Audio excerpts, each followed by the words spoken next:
नमस्कार दोस्तों, हमारे चैनल पढ़ाई पोर्टल पर आपका हार्दिक स्वागत है। दोस्तों, आज हम स्टार्ट करने जा रहे हैं एक नया टॉपिक भिन्न। दोस्तों, हमारे चैनल पर संपूर्ण maths for all competitive exams की सीरीज चल रही है। जिस सीरीज में हम प्रारंभिक मैथ्स से लेकर एडवांस मैथ्स तक सब कुछ टॉपिक वाइज क्रम से चल रहे हैं। तो अगर आप किसी भी प्रकार के कंपटीशन की तैयारी कर रहे हो और आपको मैथ्स पढ़ना है तो हमारे चैनल पर आप फ्री में संपूर्ण मैथ्स, पूरी मैथ्स प्रारंभिक से लेकर एडवांस तक। तो यदि आप इंटरेस्टेड हो मैथ्स में तो हमारे चैनल को सब्सक्राइब कीजिए। दोस्तों, आज हम ले रहे हैं इसी सीरीज का नेक्स्ट चैप्टर है भिन्न। भिन्न क्या होती है, सबसे पहले हम देखेंगे भिन्न क्या होती है। भिन्न जो हमारी संख्या रेखा होती है, ये हमारी संख्या रेखा है 0 1 2 3, इधर -1 -2 -3, ये हमारी संख्या रेखा है। जो हमारी संख्या रेखा है उसमें दो क्रमशः पूर्णांकों क्रमशः होने चाहिए। संख्या रेखा पर दो क्रमशः पूर्णांकों के बीच की परिमेय संख्याओं को हम भिन्न के रूप में प्रदर्शित करते हैं। दो क्रमशः पूर्णांक जैसे 0 और 1, 0 के बाद 1 आता है तो एक क्रमशः पूर्णांक हो गए। तो 0 और 1 के बीच जितनी भी परिमेय संख्याएं हैं उनको हम कैसे प्रदर्शित करेंगे? भिन्न के रूप में प्रदर्शित करेंगे। 1 और 2 के बीच में जितनी भी परिमेय संख्याएं हैं उनको हम भिन्न के रूप में प्रदर्शित करेंगे।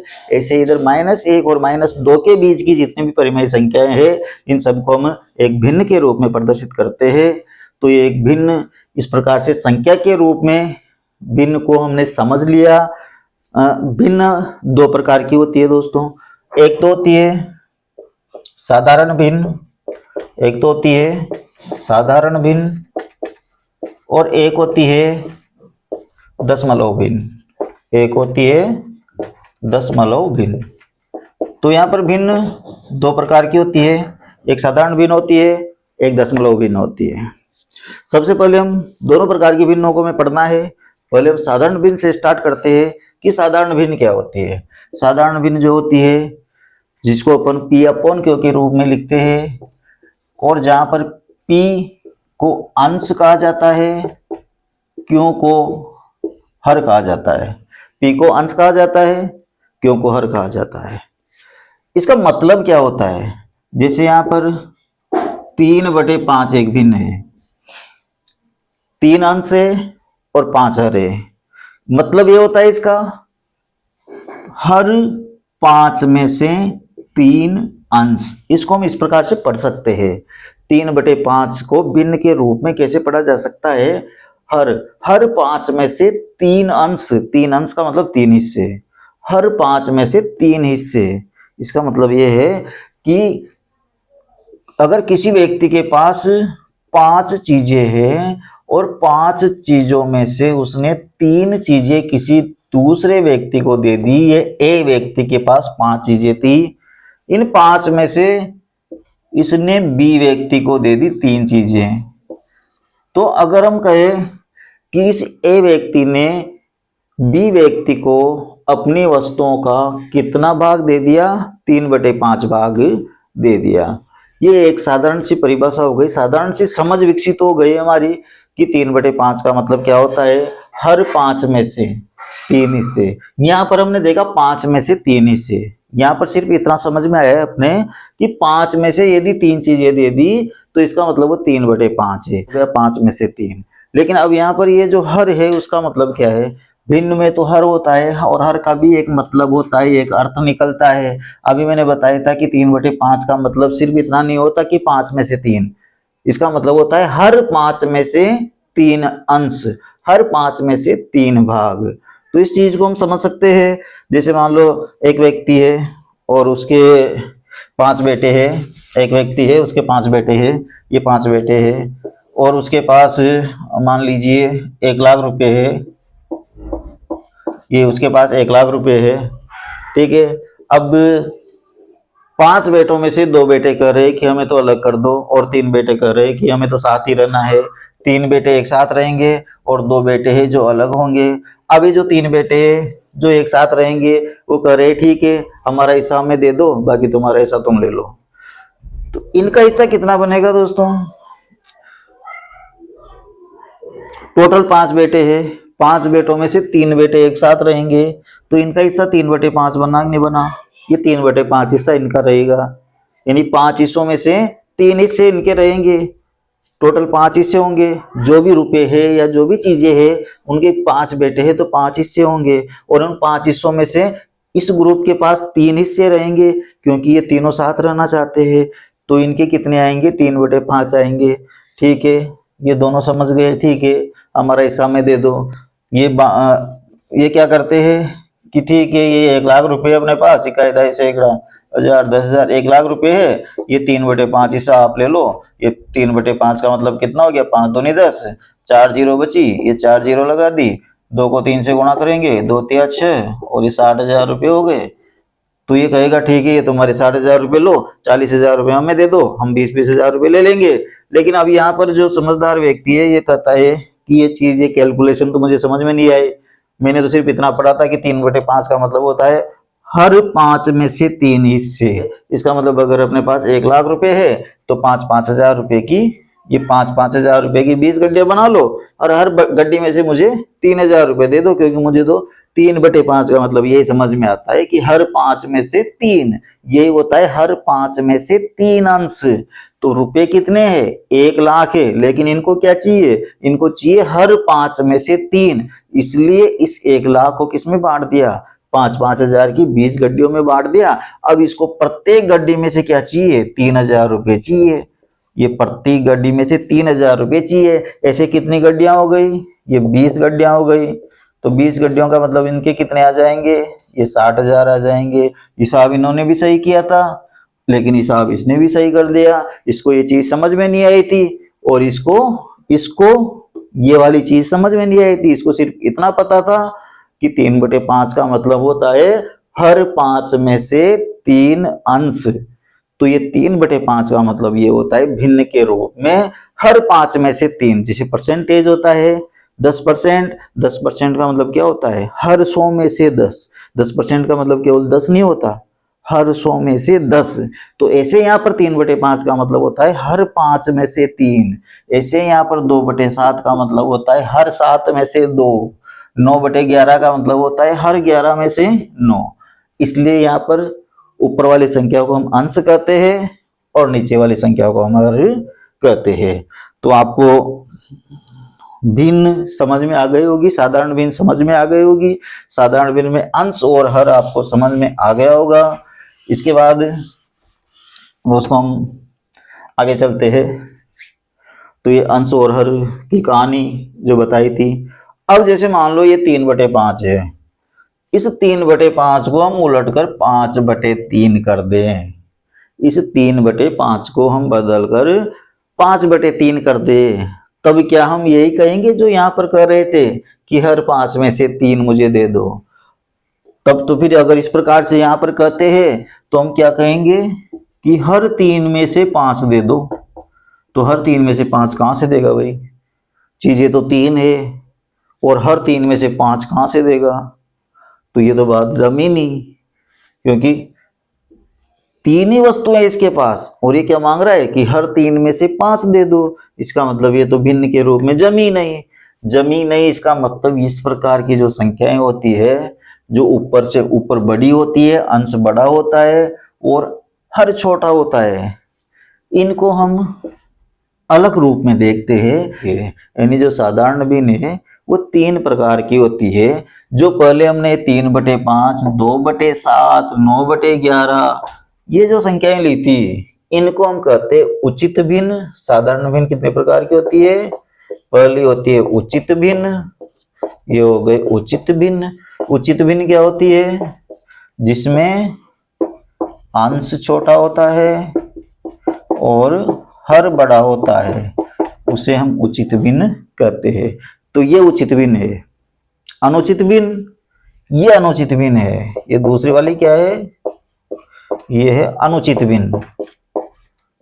ये अनुचित भिन्न है। यहाँ पर क्या मांग रहा है कि हर 3 में से 5 दे दो। तो हर 3 में से 5 तो दे ही नहीं सकते, इसका मतलब ये हिस्सा है ही नहीं, ये तो गुणज हो गया।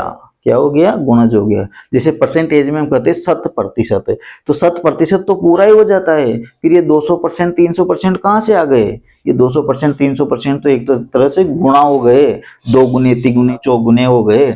ऐसे ये जो अनुचित भिन्न है ये भी किसी अंश को प्रदर्शित नहीं करती है, ये तो एक गुणज को प्रदर्शित करती है।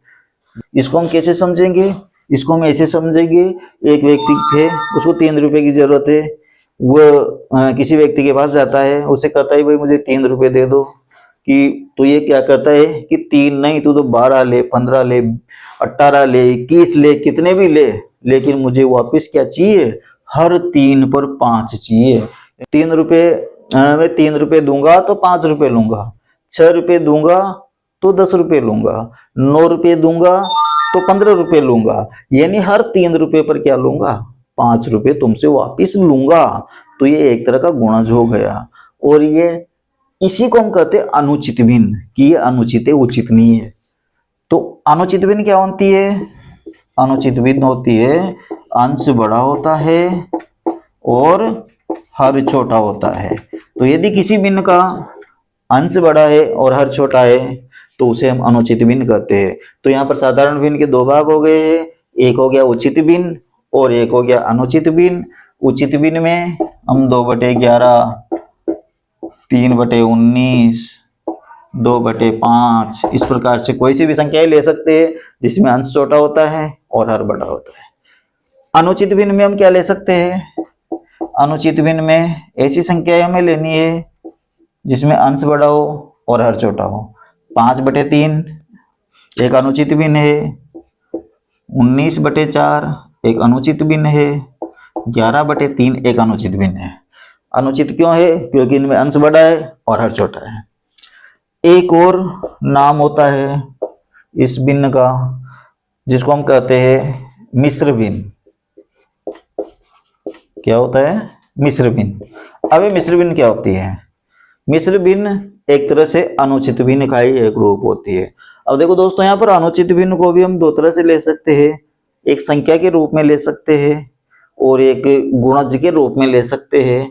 अगर हम यहाँ पर संख्या रेखा के हिसाब से देखें या संख्या के रूप में देखें तो ये जो 5/3 है इसका मतलब क्या होता है, 5/3 का मतलब होता है जो हमारी संख्या रेखा है इस प्रकार से जो चलती रहती है, उस संख्या रेखा पर 1 और 2 के बीच की कोई परिमेय संख्या है, ये 5/3।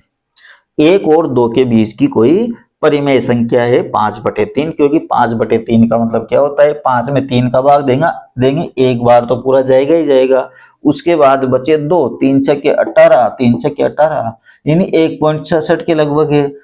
तो 1 से ज्यादा है और 2 से कम है, तो 1 और 2 के बीच की ये संख्या है परिमेय संख्या, एक संख्या के रूप में। और गुणज के रूप में मैंने आपको बता ही दिया कि वो कह रहा है कि हर 3 रुपए पर मैं क्या लूंगा, 5 रुपए लूंगा।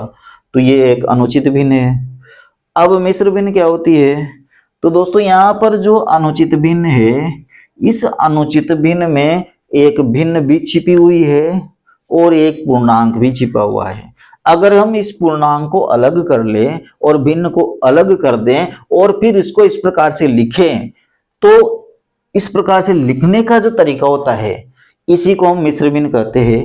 जैसे यहाँ पर 5/3 का मतलब क्या है, यदि हम 5 में 3 का भाग देते हैं कितनी बार जाएगा, 1 बार जाएगा, 3 एकम 3, 5 में से 3 गए तो 2, ये कितने बच गए, 2 बच गए। इसको कैसे लिखते हैं, 3 बार यहाँ पर 1 बार भाग गया, इसको कैसे लिखते हैं, 1 बार भाग गया, शेषफल कितना बचा, 2 और बटे में किसका भाग दिया था, 3, 1 से 2/3 कैसे लिखेंगे इसको, 1 से 2/3।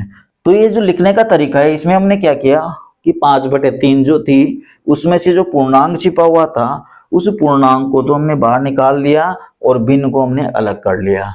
अगर हम संख्या रेखा पर देखें तो 0 और 1 के बीच की जो परिमेय संख्याएं हैं वो सारी परिमेय संख्याएं किसके अंदर आएगी, उचित भिन्न के अंदर आएगी। और 1 से ज्यादा या इधर -1 से कम जो परिमेय संख्याएं हैं भिन्न के रूप में ये तो जो पूर्णांक है भिन्न के रूप में परिभाषा मैंने पहले बता दी थी। दो क्रमशः पूर्णांकों के बीच की जो परिमेय संख्याएं हैं उनको हम भिन्न के रूप में लिख सकते हैं।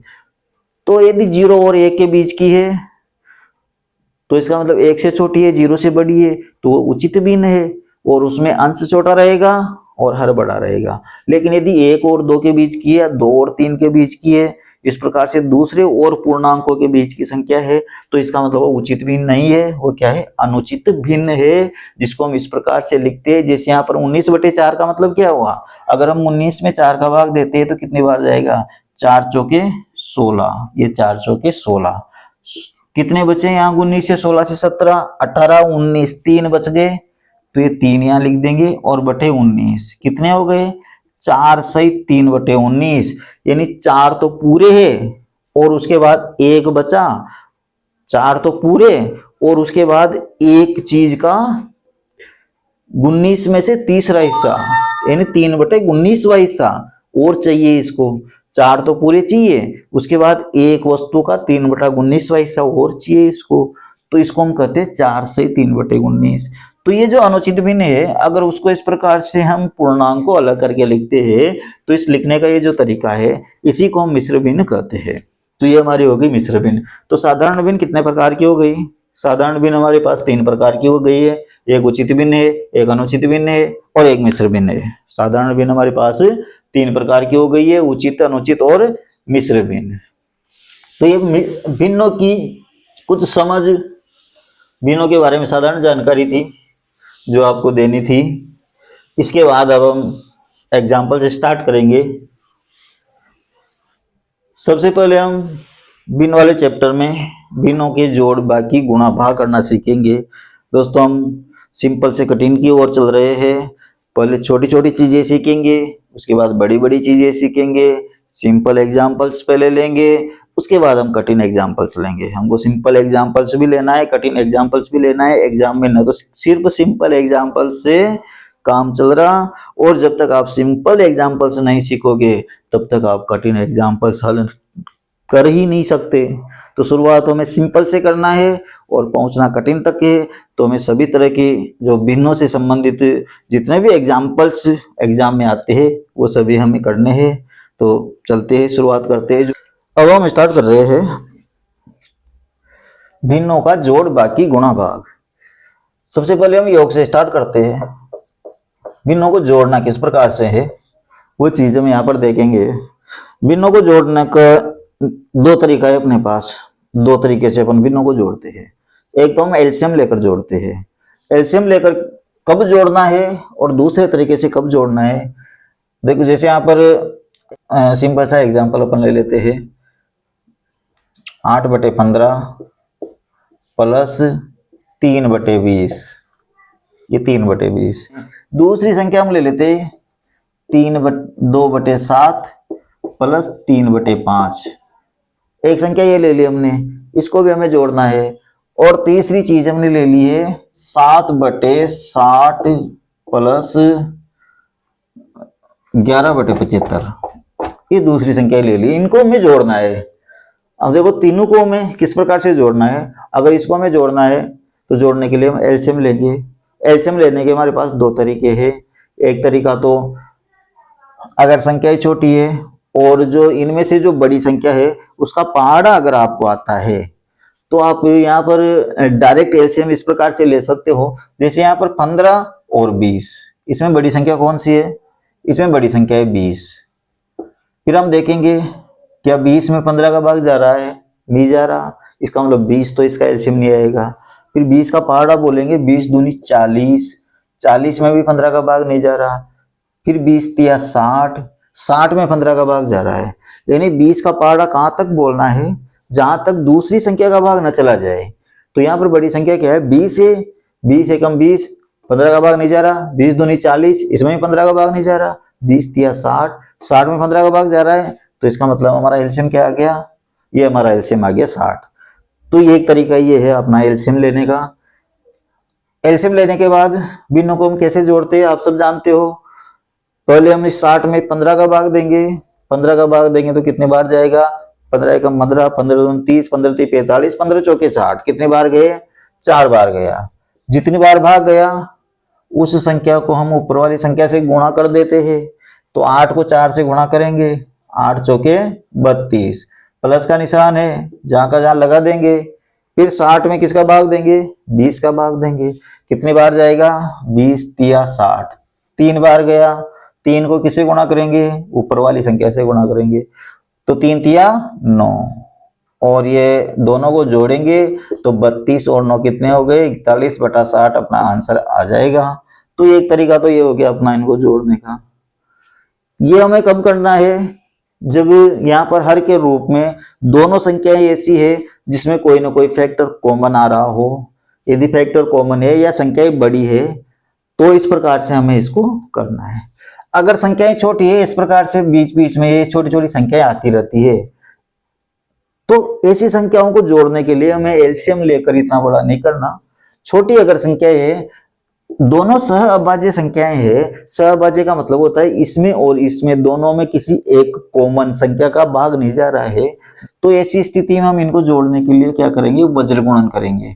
इस वाली को इस वाली से गुणा कर देंगे, इस वाली को इस वाली से गुणा कर देंगे। 7 को 3 से गुणा करेंगे 21, और 5 को 2 से गुणा करेंगे 10, और इसको इससे गुणा कर देंगे 7 और 5 35। एक बार और देख लो, इन दोनों ये जो भिन्न है इनको आपस में वज्र गुणन करेंगे, यानी 7 को इधर 3 से गुणा करेंगे 21 आ जाएगा, 5 को 2 से गुणा करेंगे 10 आ जाएगा, और इधर जो नीचे हर है इनको आपस में गुणा करके नीचे लिख लेंगे, नीचे लिख लेंगे। अब यहाँ पर ऊपर वाले जो वज्र गुणन आए हैं इनका गुणनफल आया है, इनको आपस में जोड़ देंगे। बीच में प्लस का निशान लगा हुआ है तो जोड़ देंगे, अगर घटाना होगा माइनस का निशान लगा रहा होगा तो घटा देंगे। तो यहाँ पर 21 में 10 जोड़ेंगे तो कितने आ जाएंगे, 31 आ जाएंगे, और बटे नीचे क्या है 35। तो इस प्रकार से अगर छोटी संख्याएं है तो आप डायरेक्ट वज्र गुणन करके इनको सोल्व कर सकते हो, जोड़ सकते हो। एक बार और देख लो, जैसे यहाँ 2/5 प्लस 3/7 है, इनको जोड़ना है तो हम सीधे 7 दूनी 14, 5 तिया 15, और 7 पंजे 35 करेंगे। 15 और 14 कितने हो गए, 29 हो गए, और 29/35 अपना आंसर आ जाएगा। तो इस प्रकार से यदि संख्याएं छोटी है तो उनको ऐसे सोल्व करना है। आ जाते तीसरी वाली भिन्न को जोड़ने में। देखो यहाँ पर है 7/60 प्लस 11/75, इनको आपस में जोड़ना है हमें।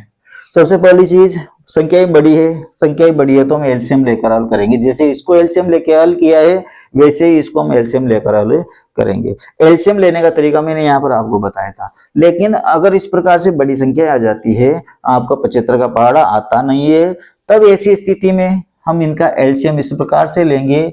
यहाँ पर 2 संख्याएं हैं हमारे पास, एक 60 है, एक 75 है।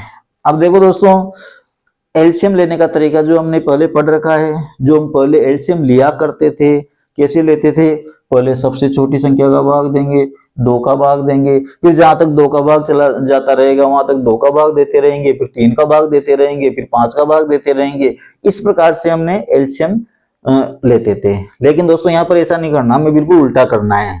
हमें क्या करना है, बिल्कुल उलट करना है। हमें छोटी से छोटी संख्या का भाग नहीं देना है, हमें बड़ी से बड़ी संख्या का भाग देना है। तो यहाँ पर बड़ी से बड़ी संख्या ढूंढनी है जो आपको देखते ही पता लग जाए। बड़ी से बड़ी, इसका मतलब ये नहीं है कि आपको बड़ी से बड़ी नहीं मिल रही है तो आप छोटी का नहीं दोगे, किसी का भी दे सकते हो, उसे कोई फर्क नहीं पड़ता। लेकिन बड़ी संख्या का भाग देने का फायदा ये होगा कि हम बिल्कुल शॉर्ट टाइम में, बिल्कुल कम टाइम में इसका एलसीएम निकाल पाएंगे। तो जैसे हमें पता लग रहा है कि 15 का भाग जा रहा है, इसमें भी जा रहा है, इसमें भी जा रहा है। अगर आपके दिमाग में चीज नहीं आती है कि 15 का भाग जा रहा है कि नहीं जा रहा है, तो आप 5 का भी दे सकते हो, 5 से भी शुरू कर सकते हो। ऐसा नहीं है कि 15 का ही दोगे तब भी सवाल सही होगा, ऐसा नहीं है, आप 5 का भी दे सकते हो।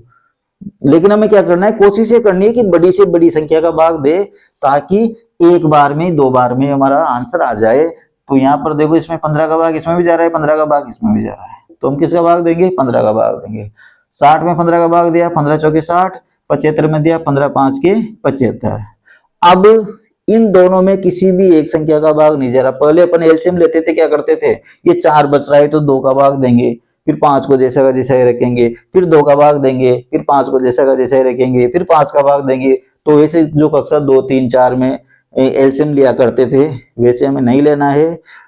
यहाँ पर दोनों सहभाज्य संख्या ही बच गई, सहभाज्य संख्या है, जैसे आप को अगर पता नहीं है तो संख्या पद्धति मैंने पढ़ा चुका हूँ और उसमें सहभाज्य संख्या वगैरह सभी तरह की संख्याएं बताई थी।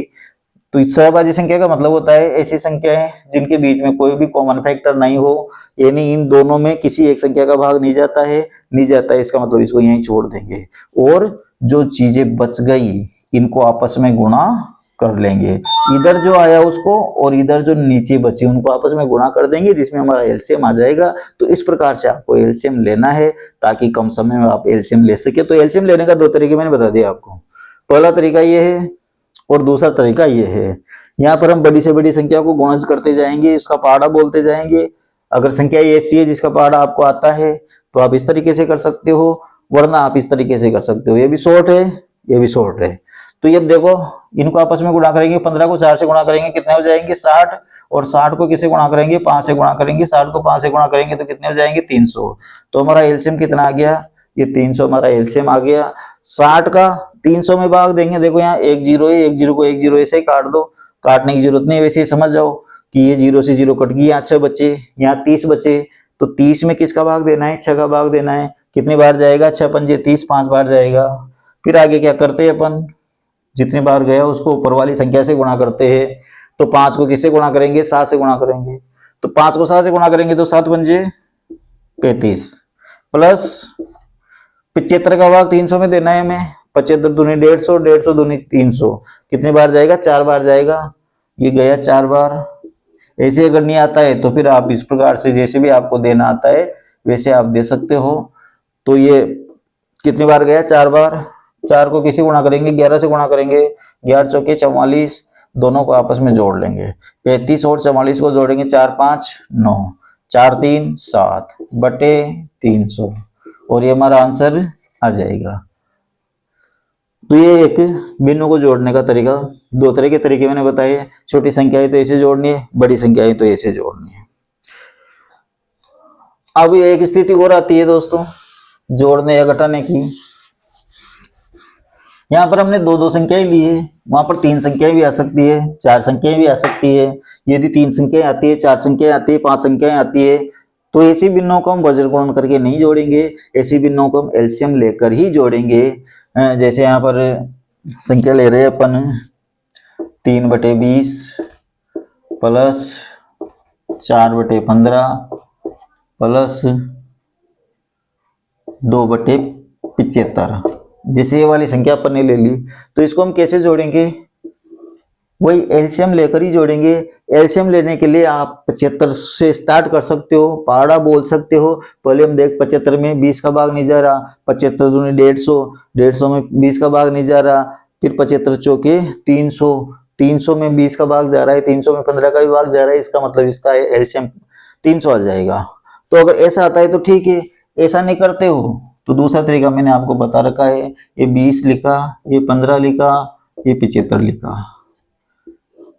अब हम देखेंगे यहाँ पर तीनों संख्याओं में किसका भाग जा रहा है, बड़ी संख्या कौन सी दिख रही है 5 दिख रही है हमें, तो कि 5 का इसमें भी जा रहा है, इसमें भी जा रहा है, इसमें भी जा रहा है, तो 5 का भाग दे लो। 5 का भाग दे लेंगे, 20 में देंगे कितनी बार जाएगा 4 बार, 15 में कितनी बार जाएगा 3 बार, इसमें कितनी बार जाएगा 15 5 के 75 15 बार।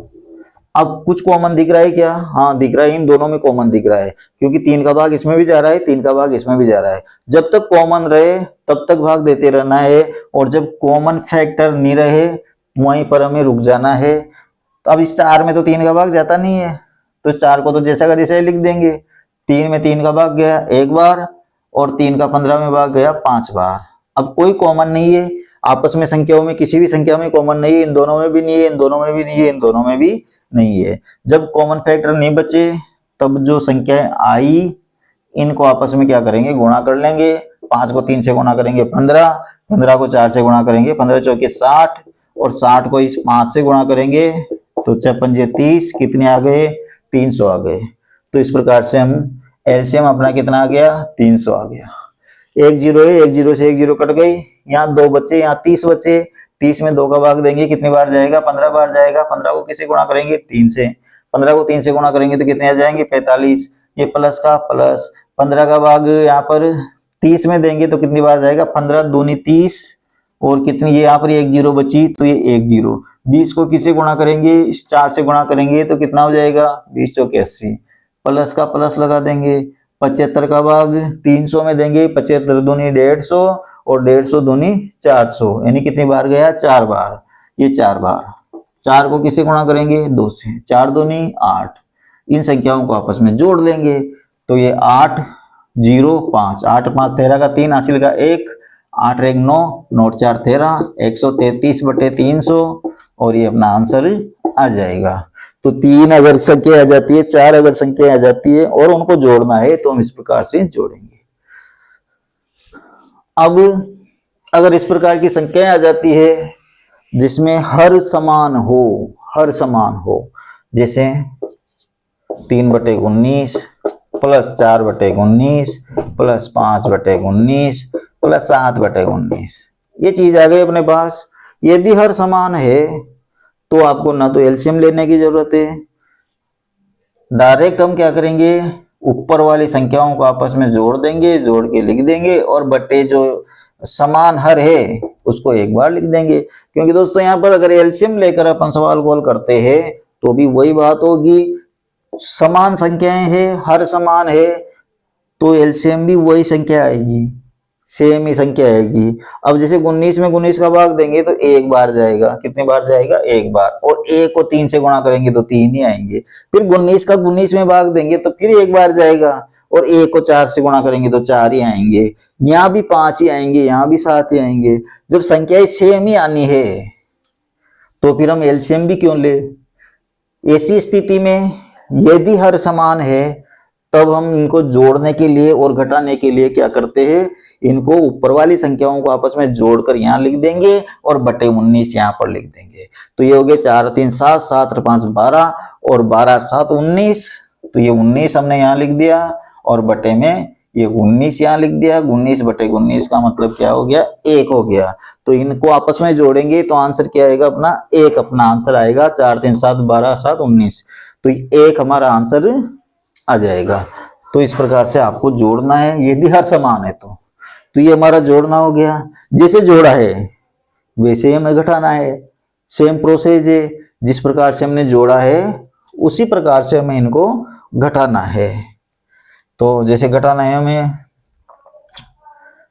कोई सी भी दो संख्या, जैसे यहाँ पर सबसे पहले अगर हर समान है तो घटाना भी उसी प्रकार से है। जैसे यहाँ पर 7/19 माइनस 3/19 करना है तो यहाँ 7 में से क्या घटा देंगे, सीधे 3 घटा देंगे, 4 आ जाएगा, बटे 19 लिख देंगे और ये हमारा आंसर आ जाएगा, क्योंकि यहाँ पर हर समान है।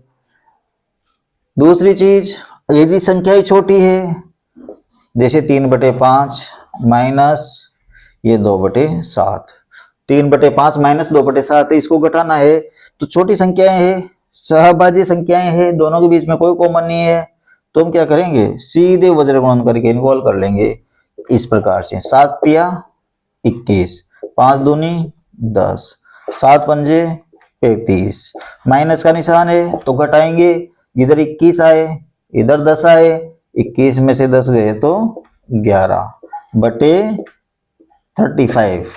तो इस प्रकार से आपको इनको घटाना है। अगर संख्याएं बड़ी है, तो हम एलसीएम लेकर घटा लेंगे। जैसे 3/85 माइनस 8/51, इनको आपस में घटाना है। मान लो 3/85 माइनस 8/51 आपस में घटाना है, तो ऐसी स्थिति में क्या करेंगे, संख्या इस प्रकार की आ गई है कि इनको हम गुणा मतलब पाड़ हमें आते नहीं है, तो हमारे पास ये तरीका है, हम इस प्रकार से इनका एलसीएम निकाल लेंगे। देखो 17 का भाग इसमें भी जा रहा है, 17 का भाग इसमें भी जा रहा है, 17 5 के 85, 17 3 51, बस हो गया। इसके बाद कोई चीज कॉमन नहीं बची, इनको आपस में गुणा कर लेंगे, गुणा करने के बाद जो संख्या आएगी वो हमारा एलसीएम यहाँ पर आ जाएगी। तो इनको गुणा करेंगे तो 17 को 5 से गुणा करेंगे तो 17 5 के 85, और 85 को किससे गुणा करेंगे, 3 से गुणा करेंगे, 3 पंजे 15 का 5 हासिल का 1, 3 8 24, 1 25, कितने आ गए, 255 आ गए, ये 255 आ गए।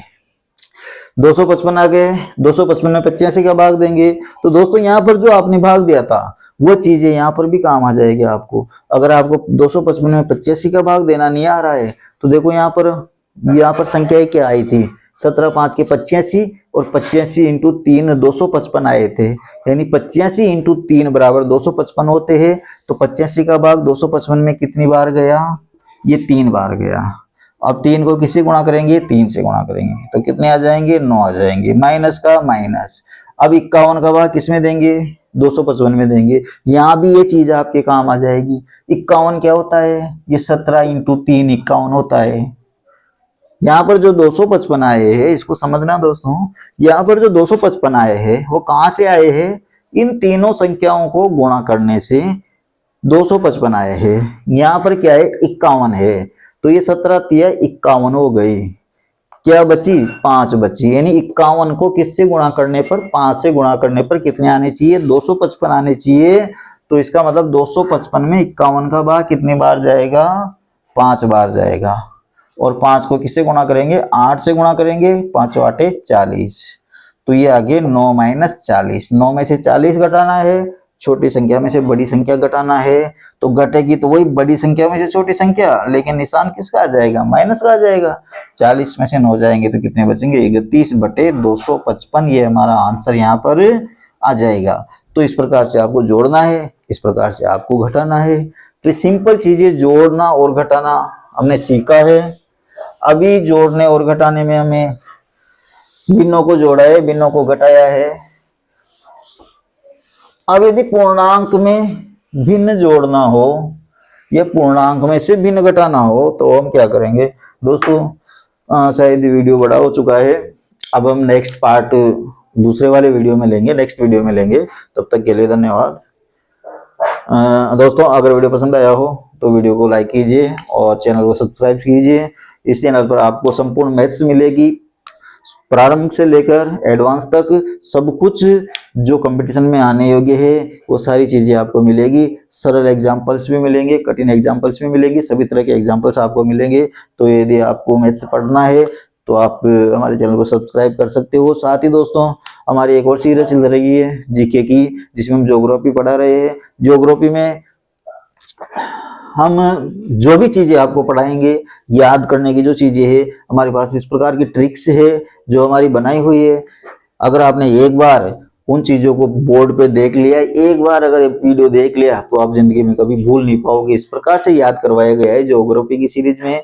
तो आप ज्योग्राफी वाली सीरीज को भी ज्वाइन कर सकते हो। हमारा चैनल पढ़ाई पोर्टल पर दोनों ही चीजें एक साथ मिलेगी आपको, वहां से आप वीडियो देख सकते हो। धन्यवाद दोस्तों।